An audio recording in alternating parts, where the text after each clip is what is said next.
Here's what's actually going on. Your brain doesn't care about your long-term goals.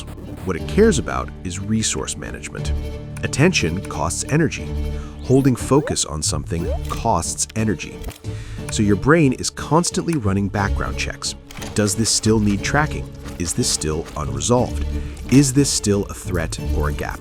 And the moment something feels handled, the moment it registers as in progress or complete, your brain pulls the alarm.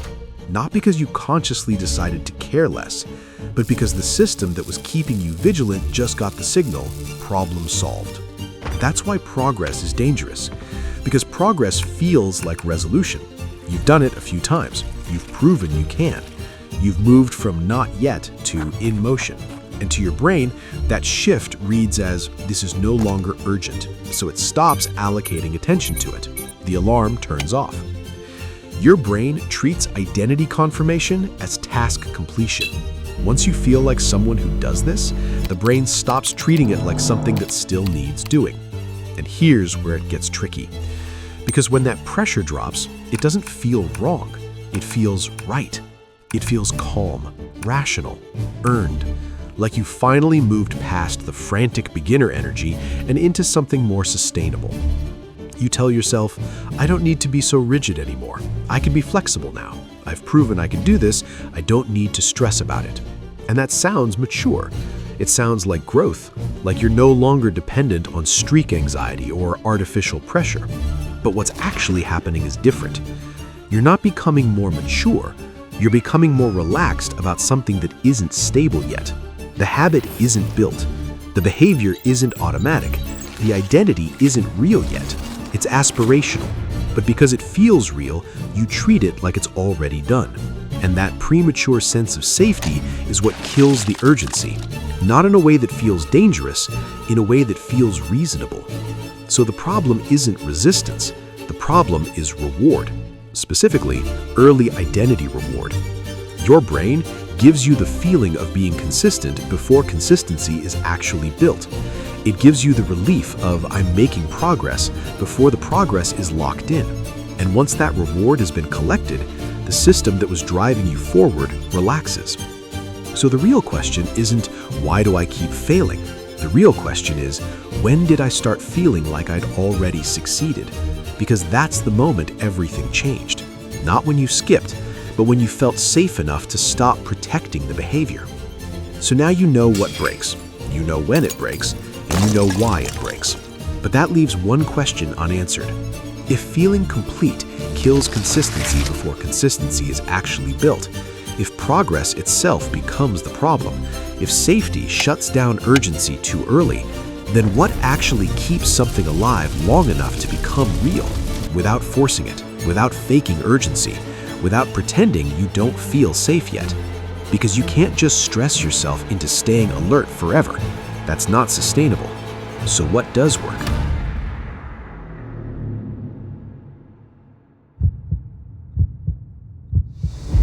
Before we go any further, let me be clear about something. I'm not saying you need to stay anxious. I'm not saying you need to manufacture stress or guilt yourself into action. That's not what this is about. There are two kinds of pressure. One kind is destructive. It's the pressure that comes from force, from fear, from self-criticism. I have to do this or I'm a failure. I can't mess this up. What's wrong with me? That kind of pressure breaks people. It might work for a few days, but it burns out fast. And when it burns out, it leaves nothing behind except shame. That's not what keeps consistency alive. The other kind of pressure is different. It's not about force. It's about unfinishedness. It's the feeling that something still needs attention, not because you're failing, but because it's genuinely not complete yet. And that feeling, that constructive pressure, is what consistency actually needs to survive. The problem is, most people can't tell the difference between the two, so when they feel any kind of pressure, they think they're being too hard on themselves, and they ease up. But easing up on destructive pressure is healthy. Easing up on constructive pressure is what causes the collapse. So here's the real mechanism. What keeps something alive, what prevents premature closure, is questions, specifically unanswered internal questions. As long as there's a question in your mind that hasn't been resolved, your brain keeps the task open. it keeps allocating attention to it, not because you're forcing yourself, but because the loop isn't closed yet. Here's what I mean. When you start something new, your brain is naturally uncertain. Can I actually do this? Is this working? What happens if I stop? Those questions create unfinishedness, and that unfinishedness keeps you engaged. But after a few days, something changes. You start answering those questions, not out loud, not consciously, but internally. Yeah, I can do this. It's working.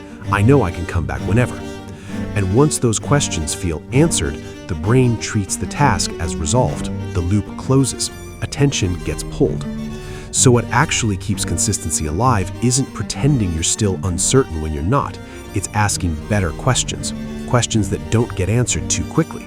Questions that keep the situation legitimately unresolved. Things like, is this actually working the way I think it is? What am I avoiding noticing right now? What felt different the last time this fell apart? These aren't motivational questions, they're investigative. They don't pump you up, they keep you curious, and curiosity is what prevents premature closure. Here's why this matters. Your brain closes loops when it feels certainty. When something feels figured out, handled, complete, the brain stops tracking it. That's normal, that's efficient, but questions suspend certainty. They create a gap between what you know and what you don't know yet. And as long as that gap exists, your brain keeps attention allocated to the task, not because you're forcing it, but because there's still something unresolved. This is how you maintain constructive pressure without stress.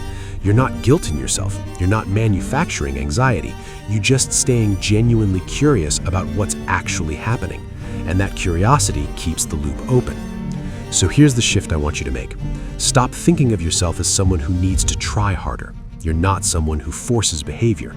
You're someone who watches, someone who notices, someone who catches the moment safety starts to form before it shuts everything down. Your job isn't to push. Your job is to observe, to notice when the internal voice changes, to catch the moment I need to do this becomes I've already started doing this, to recognize when urgency quietly turns into confidence and confidence quietly turns into complacency. This is where real leverage lives, in awareness.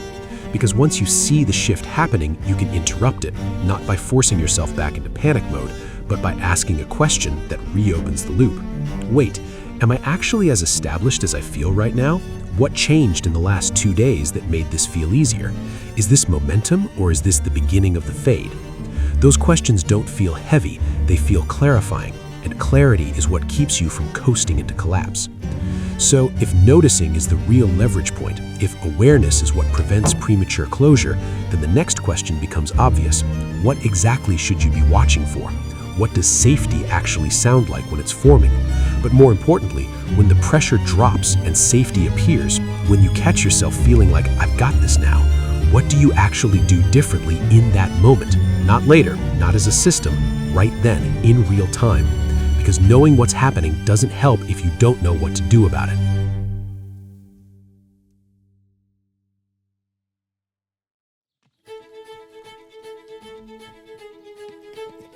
First, let's be clear about when this matters. This isn't something you do every single day. You're not constantly interrogating yourself. This is for one specific moment. The first time the behavior feels optional. The first time you think, I could skip today and it'd be fine. I don't need to be so strict anymore. I've been doing well, I can ease up. That moment. That's when this matters. Not before, when everything still feels fragile and urgent. Not after, when the pattern is already collapsed. But right at the edge, when safety first appears and the pressure first drops and skipping starts to feel reasonable instead of risky. That's the moment. And most people miss it because it feels good. It doesn't feel like danger. It feels like progress. So they don't treat it as something that needs attention. But this is the moment where everything gets decided. This is where the alarm either stays on or turns off. So here's what you do. It's very simple. When you catch that moment, when you notice yourself feeling safe, feeling established, feeling optional, you pause. You don't force yourself. You don't guilt yourself. You just pause. And you ask yourself 2 or 3 very specific questions, not motivational questions, investigative questions. Questions like, what changed between yesterday and today that made this feel less urgent? Am I actually more established than I was 3 days ago, or do I just feel that way? What specifically makes me think I can restart easily if I skip? Here's the important part. You don't answer these questions to reassure yourself. You write the answers down. Actually write them. Not to fix anything, not to make a decision, just to observe what your brain actually believes in that moment. Because just asking the question is enough to reopen the loop. It interrupts the feeling of completion. It suspends the certainty that made skipping feel safe. And writing forces you to slow down enough to actually see what's happening. Now, after you've written your answers, here's what you do next. You commit to just 2 minutes. Not the full workout, not the full writing session, just 2 minutes of the smallest version of that task. If it's working out, do 2 minutes of movement. If it's writing, write for 2 minutes. If it's studying, study for 2 minutes. That's it. Set a timer, 2 minutes. Here's why this works. Those questions reopened the loop. They suspended the false sense of completion, but your brain still needs to re-engage with the task itself. And 2 minutes is short enough that it doesn't feel like a commitment, but long enough that your brain starts to lock back in. Most of the time, once you start, you'll keep going past 2 minutes, not because you forced yourself, but because the engagement returned. The alarm came back on. The task stopped feeling optional. And even if you don't go past 2 minutes, you still did something. You didn't coast. You didn't let the false safety win. You interrupted the collapse before it became a pattern. This is how you catch it early. Questions to reopen the loop, writing to observe what's actually happening, 2 minutes to re-engage. That's the intervention. Now, here's the thing. When I first started doing this, I kept forgetting what questions to ask myself. I'd catch the moment, but I'd blank on what to actually ask.